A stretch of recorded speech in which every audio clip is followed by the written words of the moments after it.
55তম engineers day উপলক্ষে এখানে আমরা সবাই একত্রিত হয়েছি।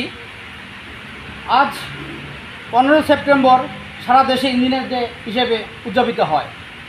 এই দিনটি উদযাপিত হয় ভারতরত্ন স্যার মোক্ষগুণ্ডম বিশ্বেশ্বরাইয়ার জন্মদিন উপলক্ষে, যিনি ভারতের একজন বিশিষ্ট প্রকৌশলী ব্যক্তিত্ব। 1955 সালে তিনি ভারতের সর্বোচ্চ সম্মান ভারতরত্ন উপাধিতে ভূষিত হন।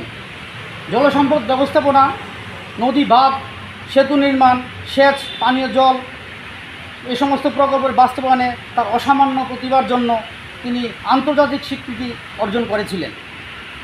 তার অসাধারণ কৃতিত্বের স্মরণে আজকে আমরা যে দিনটা পালন করছি, আমাদের মাননীয় রাজ্য সরকার এই দিনটাকে সরকারি প্রোগ্রাম হিসেবে স্বীকৃতি দিয়েছে। সেজন্য আমরা ত্রিপুরা রাজ্য সরকারকে আমরা ধন্যবাদ জানাই। এবং আজকের এই প্রোগ্রামটা আমাদের একত্রিতভাবে হচ্ছে পিডব্লিউকে নোডাল ডিপার্টমেন্ট করে দি ইনস্টিটিউট অফ ইঞ্জিনিয়ার্স এবং সমস্ত সার্ভিস অ্যাসোসিয়েশন, সেই সঙ্গে টেকনিক্যাল ইনস্টিটিউশনগুলো এবং টেকনিক্যাল যেগুলো আমাদের অ্যাসোসিয়েশন আছে সবাই মিলে। সকালবেলা গেল আমাদের প্রভাত ফেরি, ওইখানে আমাদের ত্রিপুরা রাজ্যের মাননীয় উচ্চশিক্ষামন্ত্রী কিশোর বর্মন ছিলেন। উনি আমাদের সাথে প্রভাত ফেরিতে রাস্তায় হেঁটেছেন এবং তারপর আমাদের বিভিন্ন কমপ্লেক্সে যেখানে যেটা আছে সেখানে আমাদের যেই বিশ্বেশ্বরাইয়ার মূর্তি আছে সেই প্রতিকৃতিতে আমরা শ্রদ্ধা জ্ঞাপন করছি, পুষ্প অর্পণ করছি।